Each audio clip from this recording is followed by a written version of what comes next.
उधर उड़ीसा के पुरी में जगन्नाथ रथ यात्रा के दौरान भगदड़ जैसे हालात हो गए। लोग इधर उधर भागते नजर आए।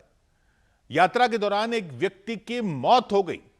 भारी भीड़ की वजह से उनका दम घुटने लगा बताया गया और वो बेहोश हो गए। उन्हें अस्पताल ले जाया गया जहां उनकी मौत हो गई। उनके अलावा 200 से ज्यादा लोगों के घायल होने की भी खबर मिली। हर साल की तरह इस साल भी जगन्नाथ यात्रा में लोगों का सैलाब उमड़ा। हजारों लोगों की भीड़ इकट्ठा हुई और इसकी वजह से वहां भगदड़ जैसे हालात बन गए। लोग भागते दौड़ते इधर उधर दौड़ते नजर आए। सड़कों पर लोगों का सामान बिखर गया। किसी के कपड़े पड़े दिखाई दिए, किसी के जूते चप्पल पड़े दिखाई दिए। पुलिस लगातार भीड़ को काबू करने की कोशिश करती रही, लेकिन भीड़ इस कदर बेकाबू हो चुकी थी कि पुलिस के भी हाथ पांव फूल गए। भीड़ को संभालना मुश्किल हो गया। पुलिस के मुताबिक भारी भीड़ की वजह से वहां 200 से ज्यादा लोग घायल हो गए।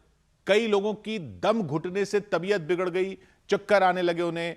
कई लोग बेहोश होकर गिर गए। बचाव टीम वहां पहुंची, एम्बुलेंस वहां पहुंची। बचाव टीम ने तुरंत भीड़ को रास्ते से हटाया, घायलों को वहां से ले जाने के लिए रास्ता बनाया और घायलों को स्ट्रेचर पर वहां से ले जाया गया। उनमें कुछ लोगों की हालत काफी गंभीर थी। लोगों को भीड़ से दूर ले जाकर पहले ऑक्सीजन दी गई, फिर अस्पताल ले जाया गया। इस दौरान एक व्यक्ति की मौत हो गई। इधर ईडी ने टेरर फंडिंग और मनी लॉन्ड्रिंग से जुड़े मामलों को लेकर 5 राज्यों में 13 ठिकानों पर छापेमारी की। ईडी ने पश्चिम बंगाल और यूपी समेत 5 राज्यों के 13 ठिकानों पर छापेमारी की।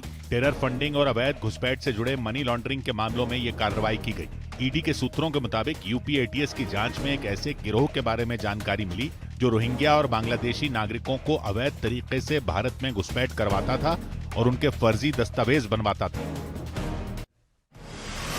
पश्चिम बंगाल के उत्तर 24 परगना में ईडी की टीम ने एक मदरसे से 40 लाख रुपए कैश और कुछ सोने के सिक्के जब्त करने का दावा किया। ईडी के सूत्रों के मुताबिक तलाशी के दौरान टीम को कैश और सोने के सिक्के मिले, जिन्हें जब्त कर ईडी ने कार्रवाई शुरू कर दी। कस्टम्स विभाग ने दिल्ली के इंदिरा गांधी इंटरनेशनल एयरपोर्ट से हांगकांग जा रहे एक यात्री को लाल चंदन की तस्करी करने के आरोप में गिरफ्तार करने का दावा किया। जांच के दौरान आरोपी के पास मौजूद 12 बैग से लाल चंदन की लकड़ियों के छोटे छोटे टुकड़े बरामद किए गए। उधर हैदराबाद के सैदाबाद इलाके में मौजूद एक प्राइवेट स्कूल के बाहर बवाल हो गया। नारेबाजी हो गई, जोरदार प्रदर्शन किया गया। स्कूल के बाहर हंगामा कुछ बच्चों के घर वालों ने और हिंदूवादी संगठनों से जुड़े कुछ लोगों ने किया। आरोप लगाया कि एक बच्चे को स्कूल की तरफ से होमवर्क में कलमा और फातिहा पढ़ने को दे दिया गया। बच्चा दूसरी कक्षा में पढ़ता है। घर वालों ने बताया जब उन्होंने बच्चे की कॉपी में कलमा और फातिहा वाला होमवर्क देखा तो वो हैरान रह गए। उन्होंने दावा किया कॉपी में साफ साफ लिखा था कि कलमा याद करना है, फातिहा भी पढ़कर आना। उनके मुताबिक ऐसा पहली बार नहीं हुआ, एक बार पहले भी ऐसा ही होमवर्क बच्चे को दिया गया था। उस वक्त तो उन्होंने उसे गलती मानकर अनदेखा कर दिया था, उनका कहना है, लेकिन बच्चे की कॉपी में कलमा पढ़ने वाला होमवर्क फिर दे दिया गया। तो इस बार उन्होंने आपत्ति जताई और स्कूल से इसकी शिकायत की, पुलिस से भी शिकायत कर दी। इसकी जानकारी हैदराबाद के कुछ हिंदूवादी संगठनों को लगी, फिर उनके कार्यकर्ता भड़क गए, स्कूल के बाहर इकट्ठा हो गए, हंगामा कर दिया, बवाल कर दिया, नारेबाजी शुरू कर दी। पोस्टर लेकर स्कूल में घुसने की उन्होंने कोशिश की। वहां तैनात पुलिस वालों से वो भिड़ गए और धक्का मुक्की हो गई।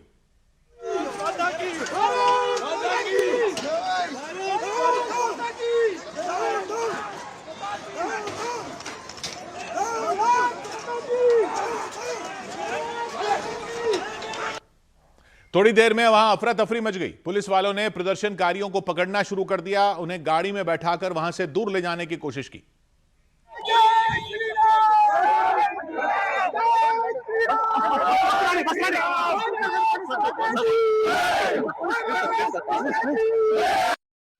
स्कूल के बाहर इकट्ठा प्रदर्शनकारी वहां से हटने को तैयार नहीं थे। उन्होंने स्कूल पर कार्रवाई करने की मांग शुरू कर दी। पुलिस वालों ने सख्ती दिखाई और प्रदर्शनकारियों को जबरन उठाकर ट्रकों में बैठा दिया। इस दौरान वो लगातार नारेबाजी करते रहे।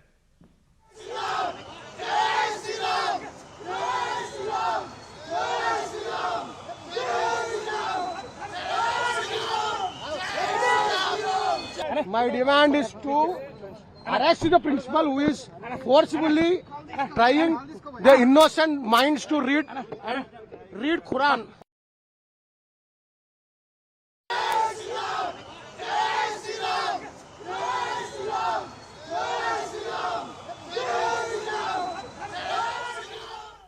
जिस बच्चे की कॉपी में कलमा पढ़ने और फातिहा याद करने वाला होमवर्क दिया गया, उसके घर वाले भी स्कूल पहुंच गए। दावा किया गया कि ऐसा दूसरी बार हुआ, इसलिए वो परेशान हो गए और डर गए। एक बार हुआ तो अपन बाई मिस्टेक हो गया बोल के समझते, हर बार लिखे बोले तो अपन को डाउट आता है इंटेंशनल बिहेवियर है बोल के। तो मैं एक ही चीज़ बोलना चाहती हूँ स्कूल के लोगों को, आप बच्चे पढ़ने के लिए आ रहे तो पढ़ाई दीजिए। बवाल बढ़ा तो स्कूल प्रशासन ने एक्शन लिया, आरोपी टीचर को सस्पेंड कर दिया, स्कूल से निकालने का फैसला कर लिया। तो हम ऑलरेडी टर्मिनेट कर दिए, निकाल दिए, उनका लेटर भी है। अब क्या है, पेरेंट फिर आके हमारे से बोले ठीक है सर जो भी हो गया बोल के बोले। अब ये छोटी चीज़ को क्या है, लोग बहुत बड़ा इशू कर रहे हैं, ये इशू गलत है, ऐसा नहीं करना चाहिए। हालांकि बच्चे के माता पिता ने टीचर के खिलाफ पुलिस में की गई शिकायत वापस ले ली। तनाव को देखते हुए स्कूल के बाहर पुलिस तैनात कर दी गई। उधर पश्चिम बंगाल के मालदा से दिल्ली पुलिस ने लॉरेंस बिश्नोई गैंग के एक शूटर को गिरफ्तार करने का दावा किया। पश्चिम बंगाल के मालदा में दिल्ली पुलिस के स्पेशल सेल ने लॉरेंस बिश्नोई और हैरी बॉक्सर गैंग से जुड़े एक शूटर को गिरफ्तार किया। पुलिस के मुताबिक कुछ महीने पहले उस शूटर ने हैरी बॉक्सर के इशारे पर 5 करोड़ रुपए की अवैध वसूली की मांग की थी और वसूली के लिए दिल्ली के छावला में एक जिम में फायरिंग की थी। उत्तर प्रदेश के वाराणसी में विजिलेंस की टीम ने जीएसटी की डिप्टी कमिश्नर अंबिका सिंह को 50,000 रुपए की रिश्वत लेने के आरोप में गिरफ्तार कर लिया। गिरफ्तारी के दौरान वो महिला पुलिस कर्मियों से भिड़ गईं। उन पर जीएसटी से जुड़ी एक फाइल पास करने के लिए रिश्वत मांगने के आरोप लगे। दिल्ली के नजदीक हरियाणा के गुरुग्राम में घर घर डिलीवरी करने वाले एक व्यक्ति की मौत के बाद लोगों का गुस्सा फूट पड़ा।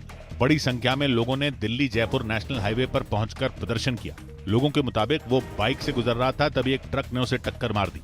आरोप लगा कि टक्कर मारने के बाद ट्रक का ड्राइवर फरार हो गया।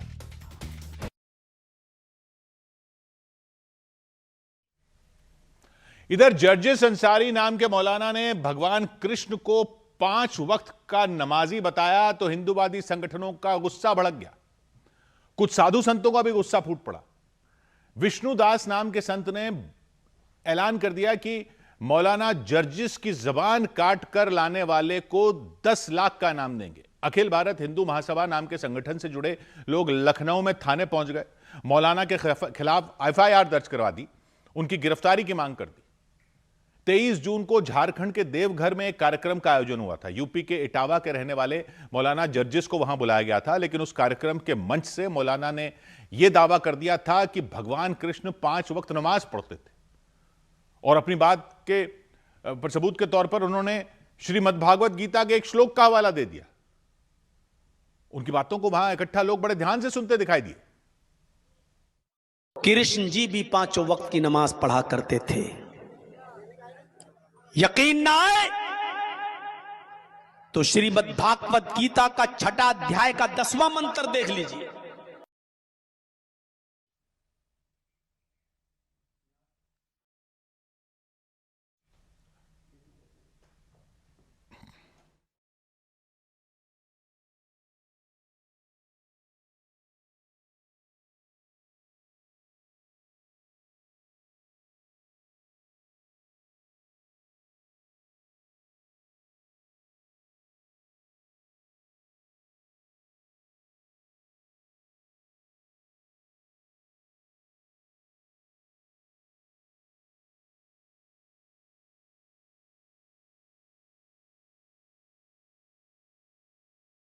मौलाना को बीच चौराहे पे 100 कोड़े लगाए जाने चाहिए, इसको फांसी पे लटकाया जाना चाहिए और एक जिससे उदाहरण प्रस्तुत हो। इटावा के मौलाना का जो जीव काट के लाएगा उसको 10 लाख रुपए इनाम दिया जाएगा। भगवान कृष्ण को मुसलमान बोलता है, गीता के श्लोक के अर्थ को गलत बताता है।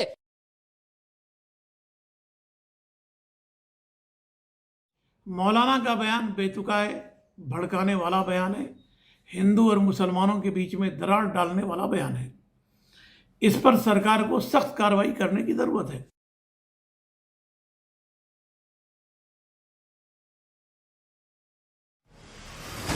सुप्रीम कोर्ट ने देश में बुलडोजर एक्शन से जुड़ी अवमानना याचिकाओं पर सुनवाई करने से इनकार कर दिया। कोर्ट ने इन मामलों को राज्यों की हाईकोर्ट में भेजने के आदेश दिए।